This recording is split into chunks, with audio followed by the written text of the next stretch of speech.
Hi, welcome back to the Bhaskar Biology channel. Myself, Dr. Faisal.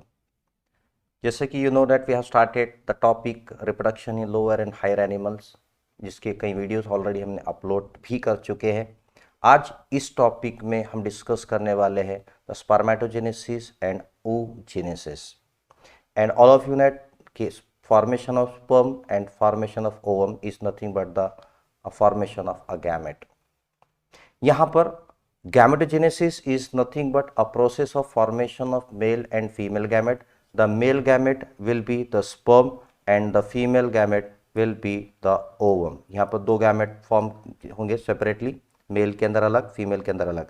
लेकिन ये process of formation of gamete जब होता है तो द गोनैड में जो सेल्स जैसे कि the primordial germ cells are involved. कौन से cell? The primordial germinal cell, they are involve in the process of formation of a male gamete और it may be the female gamete. Okay, यहाँ पर आपको ये याद रखना है। Now let discuss the spermatogenesis. One by हम देखने वाले हैं। स्पर्मेटोजेनेसिस को पहले देखेंगे, उसके बाद हम oogenesis को देखेंगे। Spermatogenesis is the process of formation of a male gamete called as a sperm. Okay? Male gamete बनाया जाता है, लेकिन यहाँ पर जो यूज किया जाता है, they are the germinal epithelium cells of a testis. Germinal epithelial cells which are present inside the testis, this is the testis. ये टेस्टिस का अगर हम लॉन्जिट्यूडिनल सेक्शन में देखते हैं, so they are having the many small compartment called as the lobules. Each lobule is having the structural functional unit called as the seminiferous tubule. ये seminiferous tubule की अगर हम outer lining को देखते हैं, they are lined by the germinal epithelium that undergo the division, cell division होता है and form the gametes. That gametes are called as the sperms.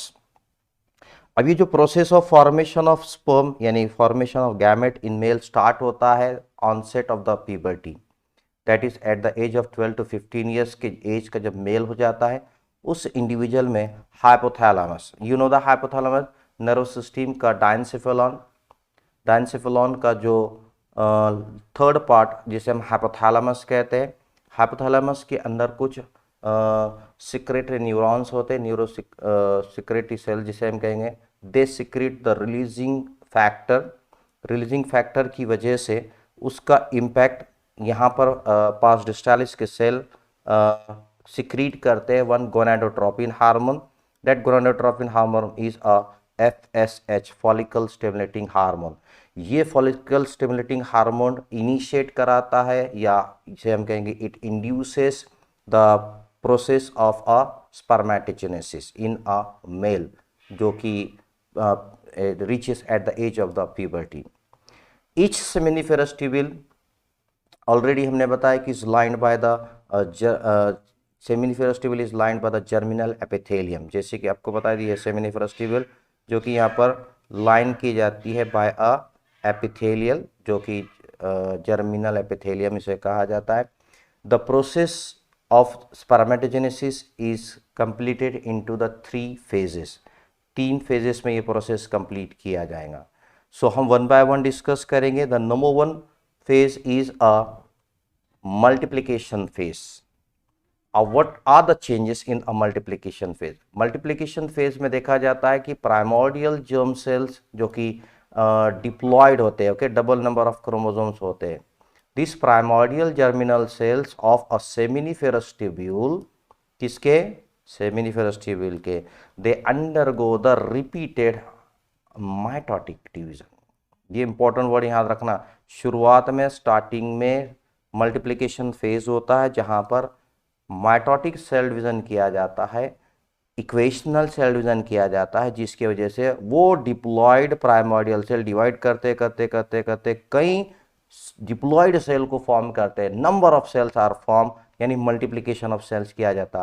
That cell they are called the spermatogonia. Just see, यहाँ पर germinal epithelium cell they undergo the mitotic cell division। ये है for example that undergo the mitotic division, it divide from the 2 cell, that divide from the 4 cell, that divide so on।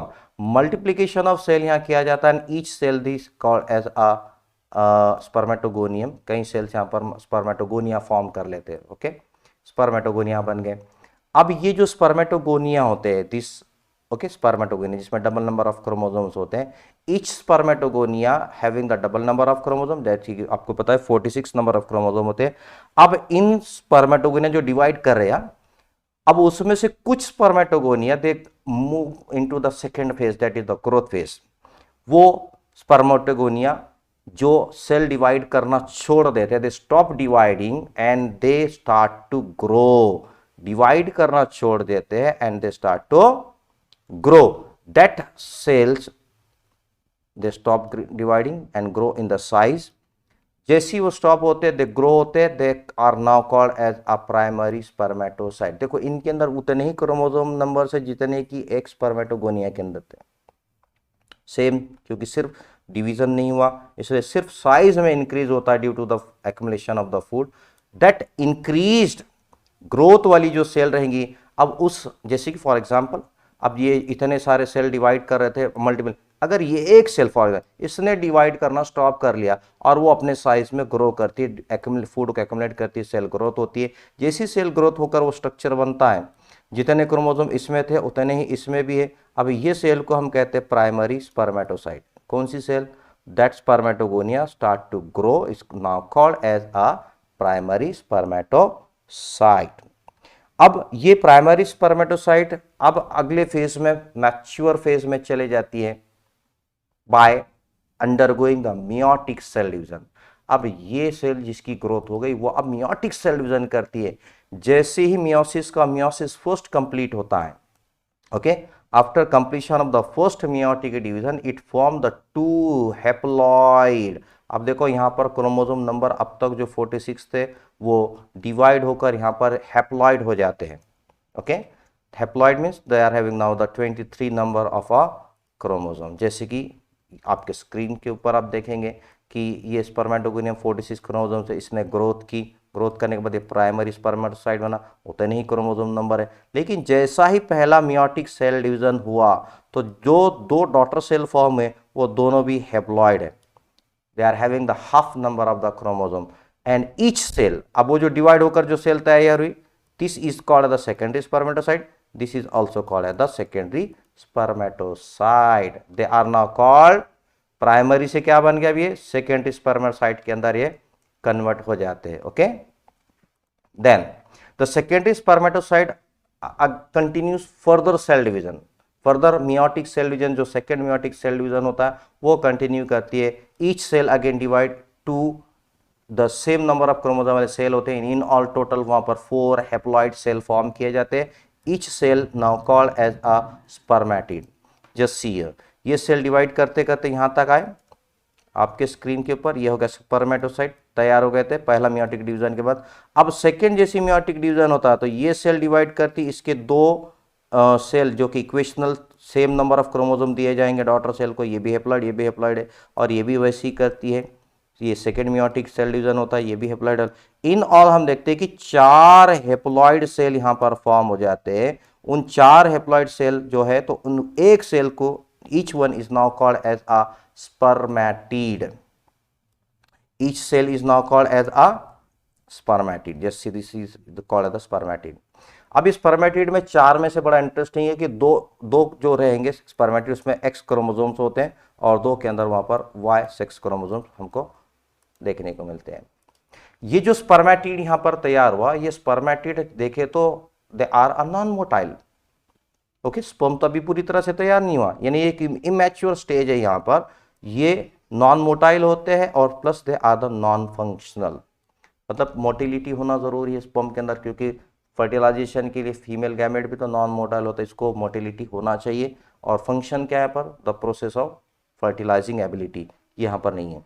तो ये spermatid को transform किया जाता है functional form में। That functional form is now called as a spermatozoa, जिसे हम sperm कहते हैं commonly. This is the spermatozoa. ये जो प्रोसेस ऑफ ट्रांसफॉर्मेशन किया जाता है स्पर्मेटिड से स्पर्म में, that process is called as the spermiogenesis.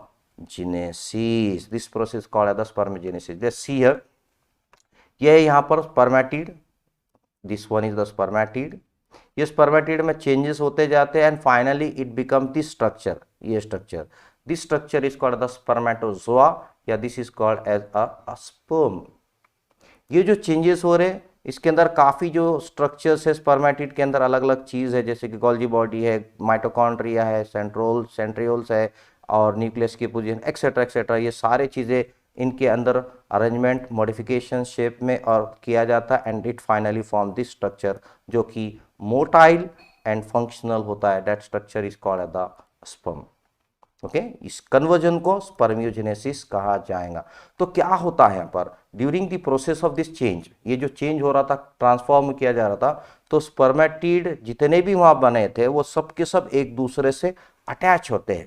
All these spermatid immature form में एक दूसरे से अटैच होते हैं और मैच्योरेशन भी चल रहा है तो वो भी इमैच्योर स्पर्म भी एक दूसरे से अटैच होते हैं। Plus they are attach to the sertoli cell, जिसे हम सब टेंटेकुलर सेल कहते हैं, जिसे नर सेल भी कहते हैं, by a cytoplasmic breaches. Let's see, this is the testis. Testis का अगर हम लॉन्जिट्यूडिनल सेक्शन कहते हैं तो यहाँ पर छोटे छोटे लॉब्यूल्स है, कंपार्टमेंट, जिसके अंदर कई सेमिनिफेरस ट्यूब्यूल होते हैं। एक सेमिनिफेरस ट्यूब्यूल का हम सेक्शन देखते हैं। The seminiferous tubules are lined by the germinal epithelium, लेकिन कंटिन्यूस जर्मिनल एपिथेलियम नहीं होते, कुछ जगह पर जर्मिनल एपिथेलियम के बजाय instead of that some cells are present, pyramidal shaped cells are there. That pyramidal shaped cell is called as the Sertoli cell. ये वो सर्टुली सेल है जहां पर इमैच्योर स्पर्मेटिड एक दूसरे से अटैच होते हैं और अटैच होने के साथ they are attach to this nurse cell या सर्टुली सेल।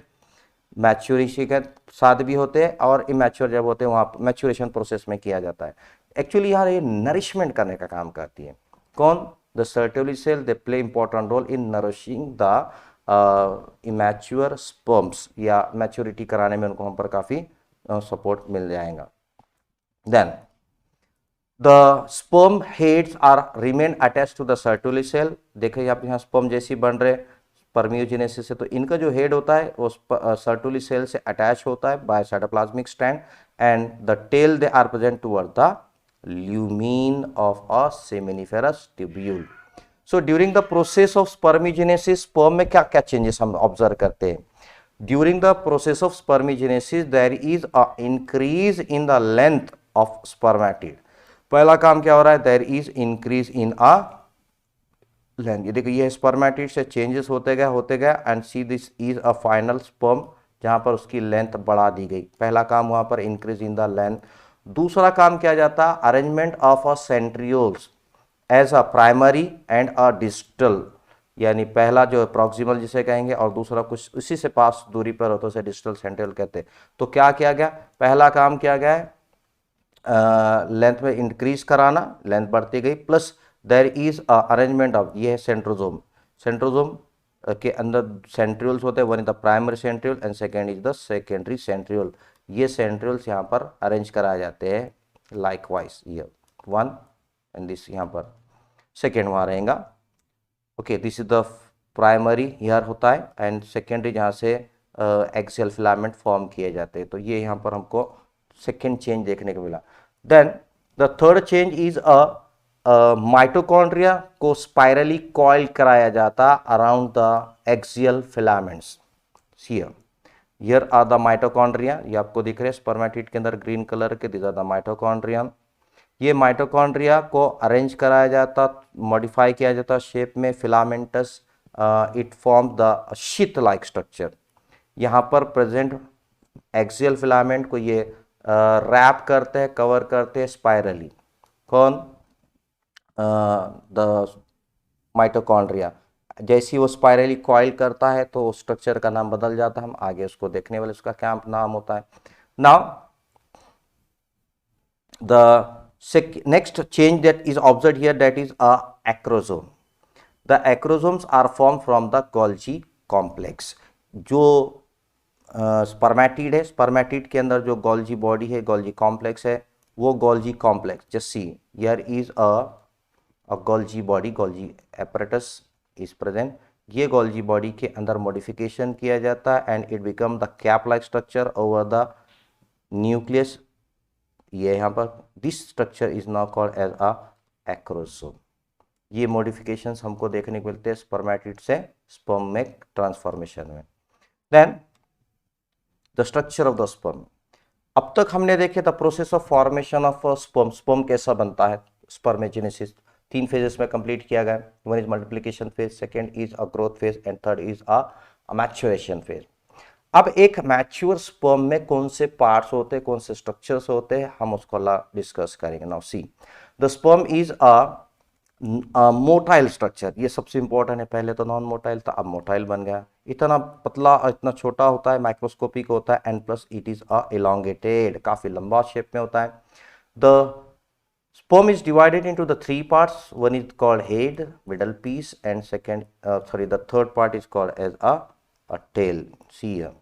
ये हो गया। यहाँ पर चेंजेस होने के बाद यहाँ पर हम देखते हैं कि the sperm is divided into the first part called as the head, and यहाँ से लेकर यहाँ तक middle piece, और यहाँ से till the end is a tail region. Okay? ये 3 पार्ट यहाँ पर है। Let's see the number 1, that is the head. The head is oval in shape and it has a nucleus. उसी के अंदर ओवल शेप होता है, स्पून शेप स्ट्रक्चर होता है, और इसके अंदर यहाँ पर एक स्ट्रक्चर न्यूक्लियस प्रेजेंट है, that is having the half number of chromosome यहाँ पर प्रेजेंट होते हैं। दिस इज द शेप, या हेड, ये वाला यहाँ से लेकर यहाँ तक हेड, जिसके अंदर यहाँ पर एक structure this called the nucleus. Nucleus के ऊपर एक कैप जैसा स्ट्रक्चर है, that cap like structure is nothing but called as a acrosome. Just see यहाँ पर आप देखेंगे कि हेड में यहाँ पर एक स्ट्रक्चर है जो कि न्यूक्लियस के ऊपर प्रेजेंट होता है, this is called as a acrosome. Actually ये है क्या, modified Golgi body. See modified Golgi body जो कि यहाँ पर प्रेजेंट है, called as the acrosome. Then already बताया कि it is form from the Golgi body से इसको फॉर्म किया जाता है। The acrosome contains the enzymes. होता क्या है कि द एक्रोसोम एक मॉडिफाइड गोल्जी बॉडी है जिसके अंदर हाइड्रोलाइटिक एंजाइम्स पाए जाते हैं। These are the hydrolytic enzymes containing cell organelle, जिसमें जैसे कि एंजाइम का नाम है हेलुरिनिडेज। अब ये हेलुरिनिडेज का काम किया है कि कोरोना रेडिएटा के जो सेल्स होते हैं जिसको हेलुरोनिक एसिड से चिपकाया गया, उसको लूज करने के लिए during the process of fertilisation इस एंजाइम का यूज किया जाता है। प्लस फर्टिलाइजेशन के आगे जो लगने वाले प्रोसेस में एंजाइम जैसे कि प्रोटीलाइटिक एंजाइम जो जोनालाइसिन उसके अंदर होता है, and plus corona penetrating enzymes. Okay, zona pellucida को रास्ता बनाने के लिए एंड कोरोना के सेल्स को पेनिट्रेट करने के लिए इसको यूज करने वाले एंजाइम्स यहाँ पर हमको वही एक्रोसोम के अंदर देखने को मिलते हैं। Next part is the neck region. ये काफी छोटा सा पार्ट, वेरी शॉर्ट रीजन होता है, जिसके अंदर 2 सेंट्रियोल्स होते हैं। 2 centriole they are present inside the neck of a sperm. काफी छोटा सा रीजन है। जस्ट सी हियर, यहाँ से हेड रीजन कंप्लीट हो जाता है, ये यहाँ पर है neck region. This is having the one proximal centriole and second is the distal centriole. ये है neck region. Okay, very short region होता है जिसके अंदर 2 सेंट्रियोल्स हमको देखने को मिलते हैं। Then next is the middle piece. Middle piece के अंदर we see that this is the middle piece here, यहाँ से लेकर यहाँ तक this structure it is called as the middle piece. The middle piece is having the presence of a mitochondria. यहाँ पर mitochondria को स्पाइरली पेज 10 से 14 spiral turns मारकर around the axial filament, axial filament के पास में के सराउंडिंग में ये देखिए एक्सियल फिलामेंट्स होते हैं जिसके सराउंडिंग में ये ऐसा कॉइल। एक्सियल फिलामेंट बनते कहाँ से, प्रॉक्सिमल सेंट्रियोल से जो फिलामेंट्स एक्सियल फिलामेंट बन रहे उसको ये रैप करता है, इसलिए यहाँ पर इस माइटोकॉन्ड्रिया को नेबेनकर्न कहा जाता है। Okay, the mitochondria which is spirally present wrapping the axial filament is called as a नेबेनकर्न।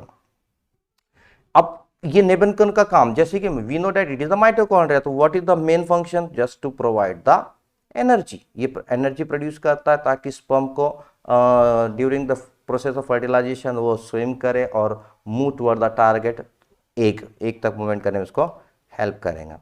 Then the last part is a tail, जो कि यहाँ पर जैसे कि हेड, मिडल पीस के बाद the tail, it is a long cylindrical part होता है, काफी नैरो टैपरिंग पार्ट होता है, which is having the 2 parts. Tail के अंदर हमको देखने को मिलते हैं there are the 2 parts. One is यहाँ से टेल स्टार्ट हो रही है यहाँ तक, it is having the 1 part is the cytoplasm पहला पार्ट उसके अंदर हमको साइटोप्लाज्म देखने को मिलता है और दूसरा पार्ट वहाँ पर फिलामेंट्स होते हैं, एक्सियल फिलामेंट। एक्सियल फिलामेंट कहाँ से निकले? एक्सियल फिलामेंट्स निकलते हैं डिस्टल सेंट्रियोल से, वहाँ से तैयार किए जाते हैं। Okay, then the axial filaments they arises from the distal centriole and they travel throughout the length, पूरे लेंथ पे हमको वहाँ प्रेजेंट हमको दिखते हैं। बट द जो टेल रीजन होता है, टेल के अंदर जो साइटोप्लाज्म है, it is partly surrounded by the plasma membrane. Okay, tail के अंदर axial filaments are partly surrounded by the plasma membrane. जो पार्टली प्रेजेंट होता है वो रीजन को हम कहते हैं मेन पेज। देखो यहां से तो यहां तक, यहां प्लाज्मा मेम्ब्रेन आपको दिख रही है एक्सियल फिलामेंट के सराउंडिंग में।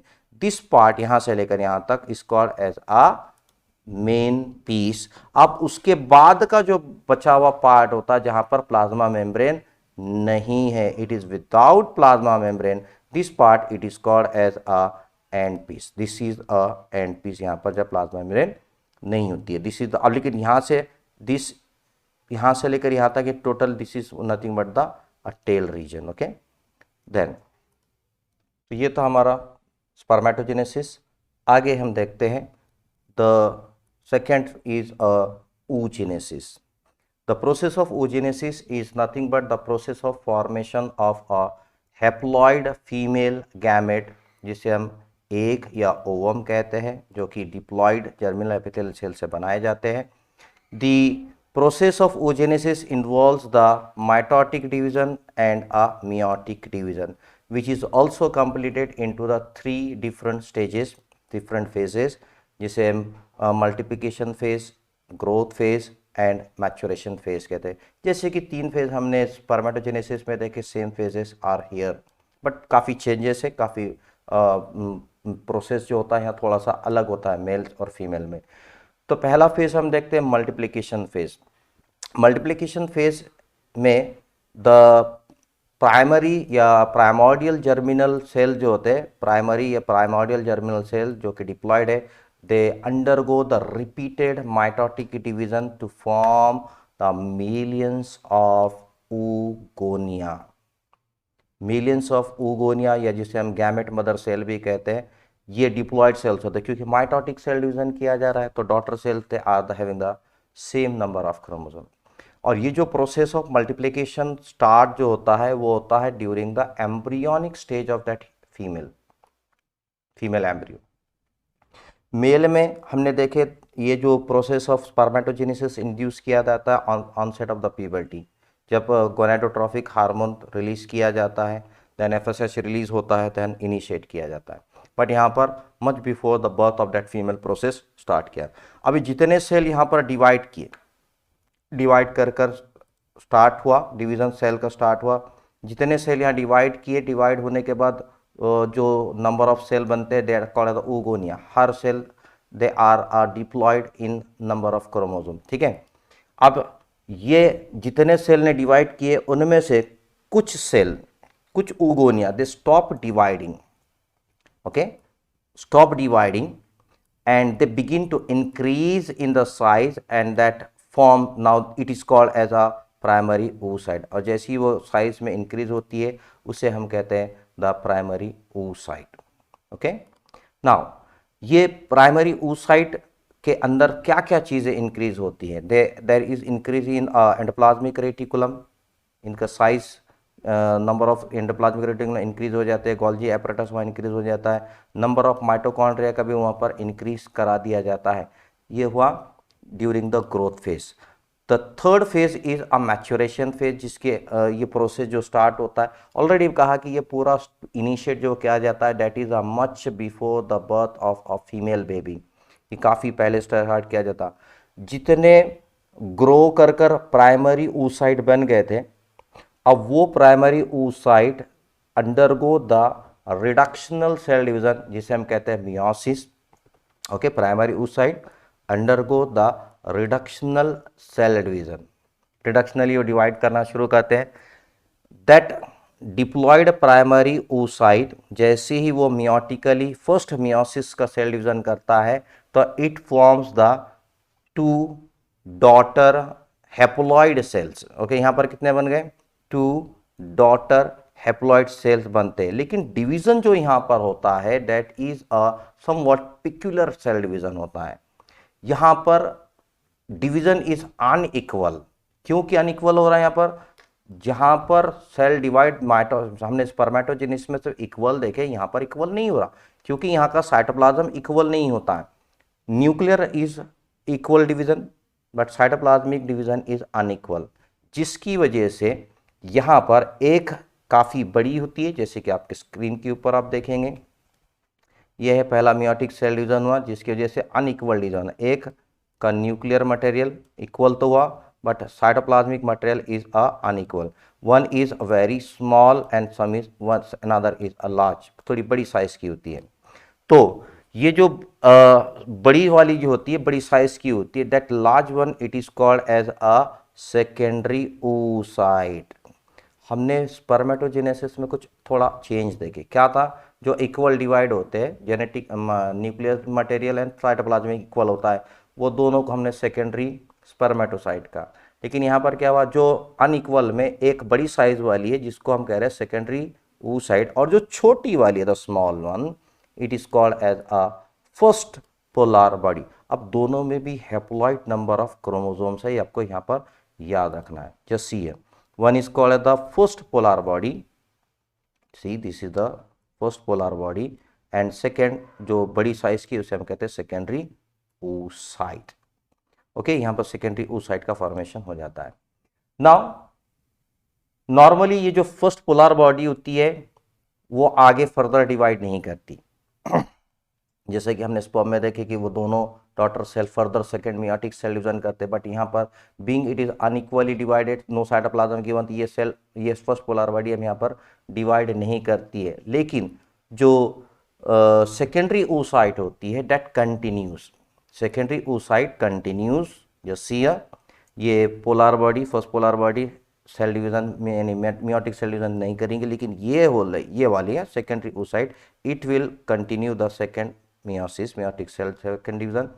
जैसे ये मियोटिक सेल डिवीजन कंटिन्यू होती है, it reaches up to the prophase second, metaphase second. Metaphase second पर आने के बाद ये सेल डिवीजन यहाँ पर रोक दिया जा रहा है, यानी ये सेल डिवीजन कंप्लीट नहीं होता। Meiotic cell division second meiotic process complete नहीं किया जाता। सो इट्स डिवीजन फर्दर ही वो होता नहीं, it get arrested, it get stopped. Okay, it get temporary arrested, एक इवेंट्स के बाद से वाइल्ड हो जाता है।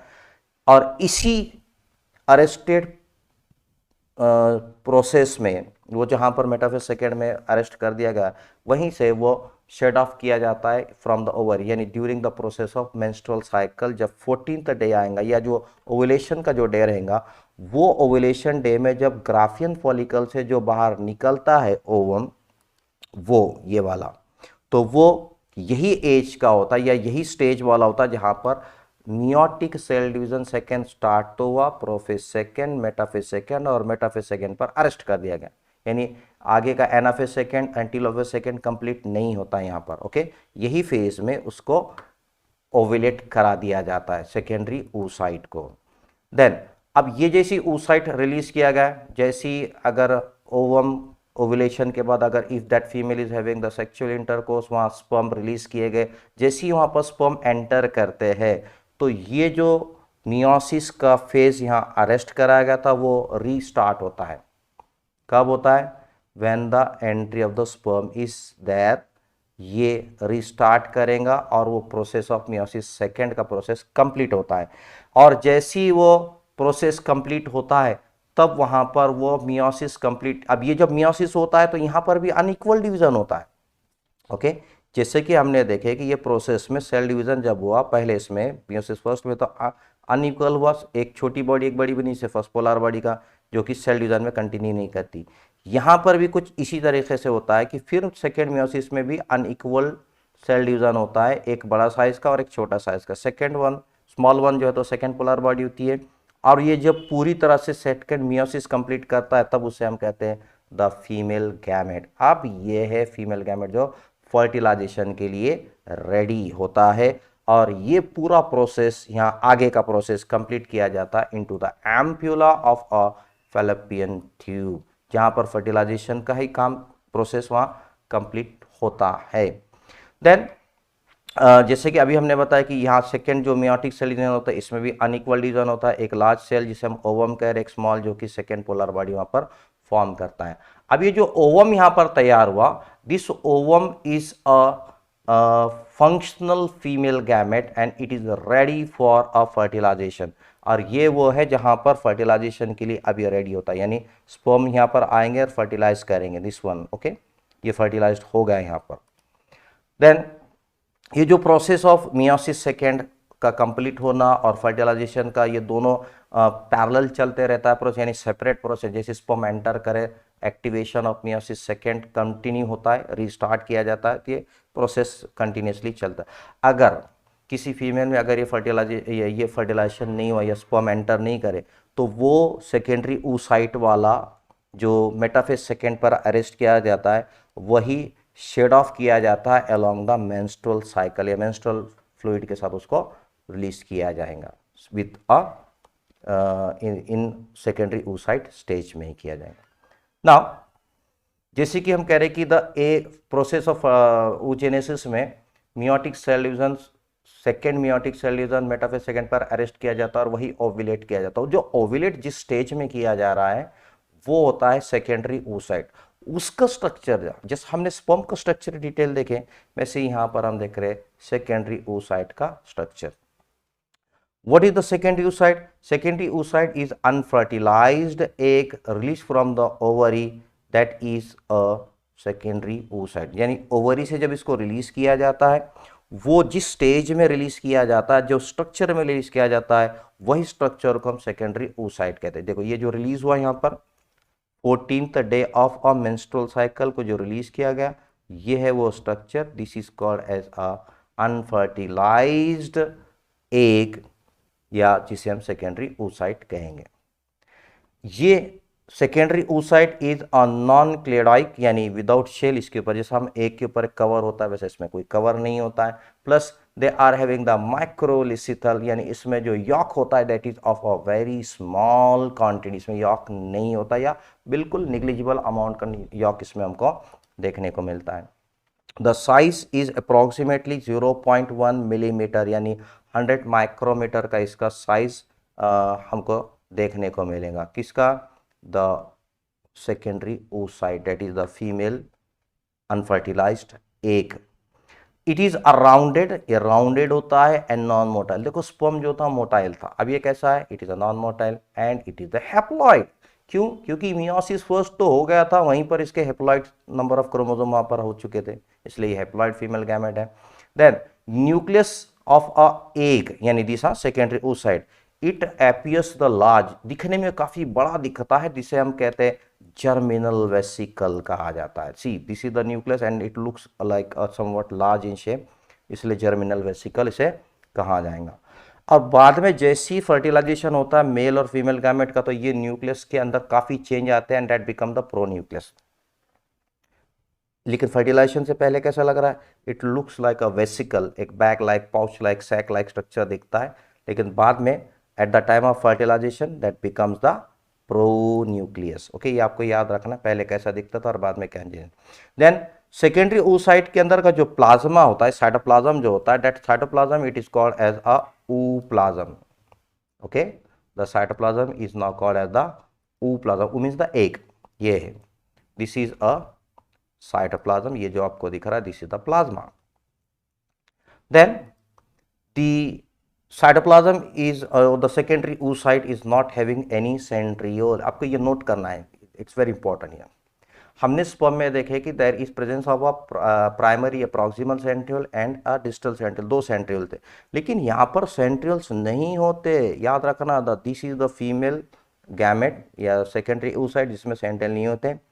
प्लस इस एक के अंदर इसके कई कवरिंग्स होते, डिफरेंट कवरिंग्स आर देयर, अलग अलग कवरिंग्स हम आगे देखने वाले। द एक साइटोप्लाज्म अपने सराउंडिंग में एक मेम्ब्रेन तैयार करता है, that membrane it is called as a vitelline membrane. Okay, see this is a vitelline membrane that surround the cytoplasm या ooप्लाज्म जो सराउंड करता है, उसके सराउंडिंग में जो मेम्ब्रेन है, that membrane is called as the vitelline membrane. Then vitelline membrane secretes, vitelline membrane को सिक्रीट वहां से सिक्रीट करता है, एक non cellular glycoprotein structure release किया जाता है। ओके, ग्लाइकोप्रोटीन स्ट्रक्चर रिलीज किया जाता है। ये केमिकल से एक मेम्ब्रेन बनती है, नॉन सेलुलर मेम्ब्रेन बनती है outside the vitelline membrane called as the zona pellucida. So, ये है वाइटिलाइन मेम्ब्रेन। वाइटिलाइन मेम्ब्रेन के बाद आप देखते हैं कि वाइटिलाइन मेम्ब्रेन के बाहर एक नॉन सेलुलर स्ट्रक्चर की एक लेयर बनती है, मेम्ब्रेन बनती है, जिसे जोना पेलोसिडा कहा जाएगा। वाइटिलाइन मेम्ब्रेन के, ये वाइटिलाइन मेम्ब्रेन के बाहर। Okay, then on outer surface of the जिस जोना पेलोसिडा, ये जो बनाएगा ना ग्लाइकोप्रोटीन से बना हुआ स्ट्रक्चर, नॉन सेल से नहीं बने हुआ, लेकिन अब इसके ऊपर कुछ सेल्स को लाकर रेडियली इलोंगेटेड सेल चिपकाए जाते हैं, जिसकी वजह से एक लेयर बनती है, एक सेल्स का स्ट्रक्चर तैयार होता है। ये देखिए, इसके ऊपर जोना पेलोसिडा के ऊपर ये सेल चिपकाए गए। ये जो यहाँ पर ग्लूइंग ऑफ द सेल किया जाता है, एक लेयर बनती है, दैट सेल के स्ट्रक्चर को now called as the corona radiata. It is nothing but the irregular arrangement of the irregular cells. कहाँ पर ये? They are present on a zona pellucida के ऊपर प्रेजेंट होते हैं। अब ये जो सेल्स यहाँ लगाए गए, इस जोना पेलोसिडा के ऊपर उसको चिपकाए गए, ये सेल्स आते कहाँ से हैं? ये cells are nothing but from the inner layer of a granulosa cell. देखो, डेवलपमेंटल प्रोसेस में जब प्राइमरी सेकेंडरी ये रिलीज किया, यहाँ पर सेकेंडरी सेल्स के यहाँ पर जो सेल्स हो ना, ये सेल, इसमें के जो सेल्स होते हैं, this are the granulosa cells. ये सेल्स ही यहाँ पर लाकर चिपकाए जाते, ग्लू कराए जाते with the help of hyaluronic acid.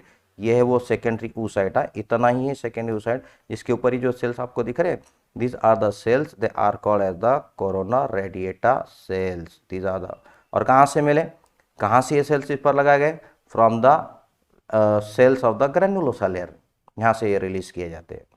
Then the cells they are firmly held on zona pellucida with the help of the acid called as the hyaluronic acid, जो कि म्यूकोपॉलीसेकेराइड होता है।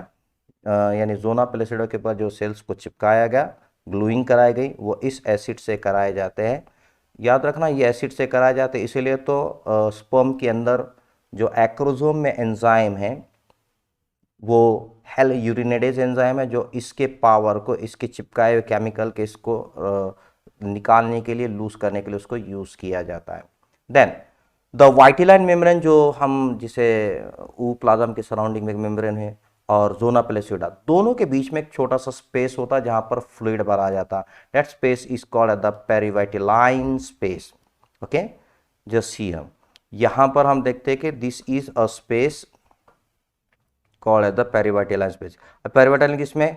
यह है वो membrane, vitelline membrane, and this is the zona pellucida. इनके दोनों के बीच में स्पेस है, that space called as the vitelline space. अब इसी वाइटिलाइन स्पेस में you can see there is presence of a polar body.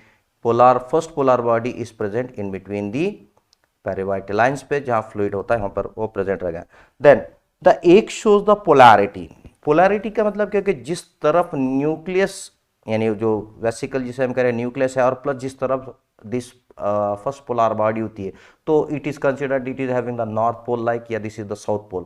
तो यहाँ पोलैरिटी है। एक तरफ हम देख रहे हैं there is presence of a ऐसा रीजन जहां पर ये प्रेजेंट है, न्यूक्लियस प्रेजेंट है, और प्लस जिस तरफ फर्स्ट पोलर बॉडी होती है, उस रीजन को, उस पार्ट को कहा जाता है animal pole. Okay, the side of secondary oocyte, जहां पर जर्मिनल वेसिकल है, जहां पर फर्स्ट पोलर बॉडी है, उसे कहते हैं एनिमल पोल। और बिल्कुल उसका जो अपोजिट रहेगा, उसके जो अपोजिट मतलब जहां पर वो नहीं है, that is called as a vegetal pole. Okay, so this is all about the oogenesis. So we have discussed the spermatogenesis and oogenesis. oogenesis के phases कौन से हैं, and how is the structure of ovum, और spermatogenesis के stages कौन से, and how is the structure of the sperm, ये हमने दोनों डिस्कस की। अगर आपको वीडियो अच्छा लगा, चैनल को सब्सक्राइब करना मत भूलिए। उस पर वीडियो के कंटेंट पर जो तो कमेंट्स करिए, वीडियो के लिंक्स को शेयर करिए, and thank you very much.